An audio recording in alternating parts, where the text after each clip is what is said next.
reading from the letter of Paul to the Thessalonians. Brothers and sisters, you know what sort of people we were among you for your sake, and you became imitators of us and of the Lord, receiving the word in great affliction with joy from the Holy Spirit, so that you became a model for all the believers in Macedonia and in Achaia. For from you the word of the Lord has sounded forth not only in Macedonia and in Achaia, but in every place your faith in God has gone forth, so that we have no need to say anything. For they themselves openly declare about us what sort of reception we had among you, and how you turned to God from idols to serve the living and true God, and to await His Son from heaven, whom He raised from the dead, Jesus, who delivers us from the coming wrath. The word of the Lord. Our second reading for this Sunday is taken from the first letter of Paul to the Thessalonians. We have been reflecting on love as the true direction and orientation of the human heart. That is the fulfillment of the longings of our human heart. In the first reading from Exodus, we see God communicating to His people the commandment of love in very concrete terms. Loving the neighbor. But who is the neighbor? Loving the alien, loving the widows, loving the orphans, loving the poor who have nothing. In a way, these ones could easily be considered as outsiders. They did not belong to the chosen people. But every Israelite should see in them themselves.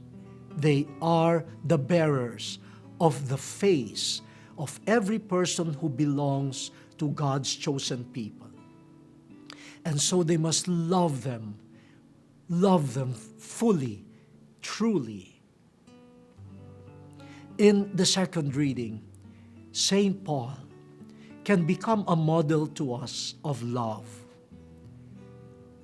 And now we see love as the orientation of St. Paul as a missionary and as a human person. But look at how this love is manifested. First, no one, after reading this passage from his first letter to the Thessalonians, could doubt the deep love of St. Paul for the Thessalonians. Hearing good news about them, he writes to them. And what affection! And the affection that St. Paul has for them is not just on the human plane. And this is important, my dear brothers and sisters, to note. His love for the Thessalonians reaches the level of faith. His love is motivated by faith. And he loves them.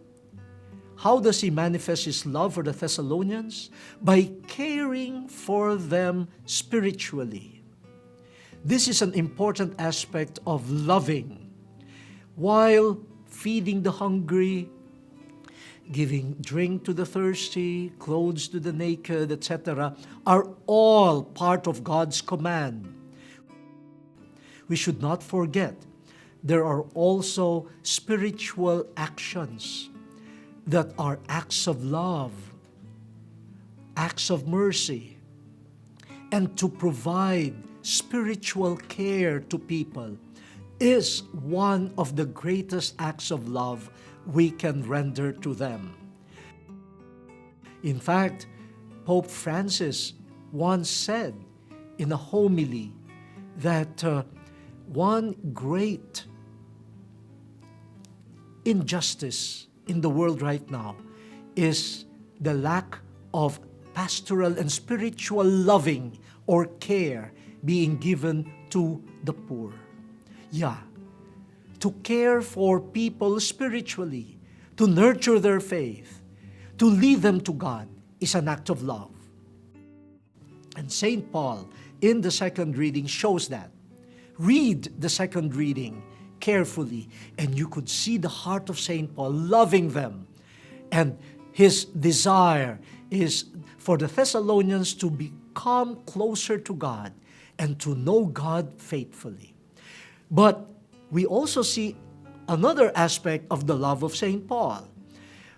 While solicitous for the Thessalonians, you could see how much St. Paul loved God too.